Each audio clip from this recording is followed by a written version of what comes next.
Hey guys, Angry Beast here with some team deathmatch on the map Macon using my Thompson submachine gun. This is currently my favorite class in this game, probably behind the Gewehr with the suppressor. It's a universal class. It works in almost any map in any situation, and it just really gels with my playstyle, which is very aggressive. But today I want to talk about how TDM has evolved in Call of Duty and how I love it in these older games, but in some of the newer games like Black Ops Modern Warfare 3. I have barely touched it because I just can't stand it. Now, let's jump back a little bit. The first Call of Duty I ever played was Call of Duty 2, and I played that when I first got my Xbox. And in that game, basically, you had one or two game modes. You had Team Deathmatch, Headquarters, Capture the Flag, and I believe Free-for-All. So, what ended up happening there is the most played game mode was TDM because Headquarters was very glitchy with its spawns, and you could capture some headquarters through walls and stuff, so it wasn't very well played. And CTF was kind of the same way. You went into CTF and you would just get destroyed by all sorts of flag glitches and stuff, so people generally tried to stay away from that, and they stuck towards the TDM, which was simple to learn, easy to understand, and everybody knew how to play it. And it was fine because there was no kill streaks, there were no perks, there was no stats in that game. And you just jumped into a quick match. And what people would do is they just run around, have fun with your sniper rifles or their submachine guns. And it was a good atmosphere. It was an atmosphere, not too much of a competitive nature as it is now, but it's an atmosphere of enjoyment and people. It was more like a party atmosphere, if you would.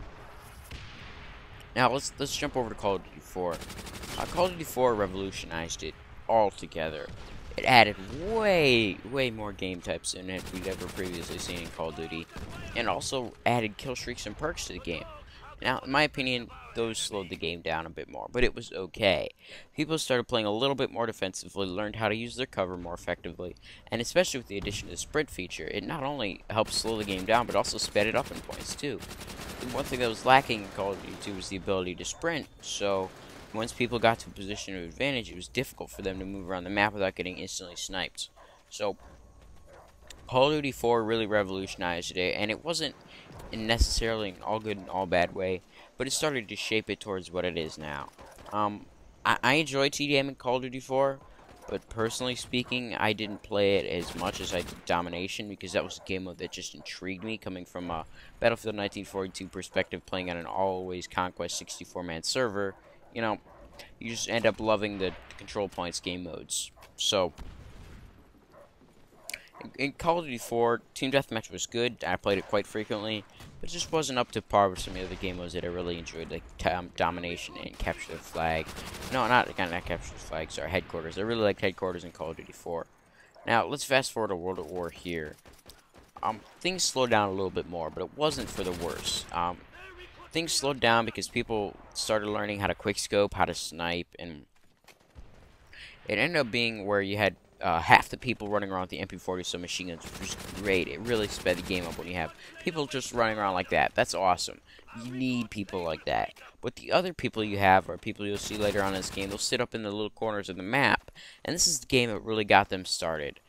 Because of the way the perks were arranged in this game, snipers would use, what is that? Cold-blooded? No. UAV jammer.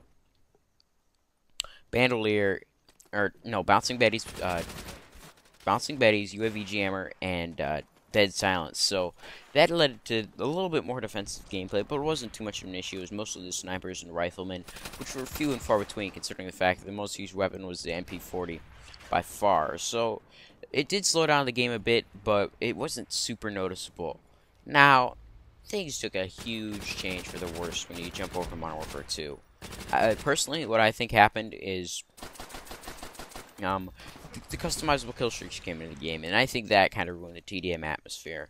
It ended up having people, instead of running around having a fun time, having a party atmosphere, it became more competitive because people loved getting their kill streaks, and they would do anything for them. The care package alone was enough to make people just sit in a corner and camp. I don't know how many times I've seen a guy sitting in a corner on a 3 kill streak, one away from his care package in a Modern Warfare 2 TDMs. So, and when you combine that with the fact that the assault rifles were the most popular weapon choice in that game, and the fact that the assault rifles were best used from a defensive position, that's where TDM really started to drop off, in my opinion. I didn't play that much in Modern Warfare 2 simply because, guess what? It just wasn't fun to me. Black Ops continued this trend. When you jump into Black Ops TDM, it's nothing but a ghost silence FAMAS fest. It really is.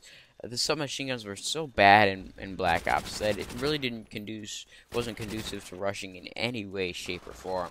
The most effective strategy was just to camp in a corner with your FAMAS all day because it was the best weapon, best use from a defense position. It was automatic. Free hit kill, I mean, that could go on and on. I mean, the fact that you can put a suppressor on it for basically no cost really made that game really unbalanced in TDM. So, jump into Modern Warfare 3. I haven't played too much TDM there, but it's pretty much the same thing. First couple days of the game, TDM was amazing. There weren't any dead silence, assassin guys. We're just running around trying to learn the maps. But you jump up to a month after, and it just turns into the same thing that Black Ops is.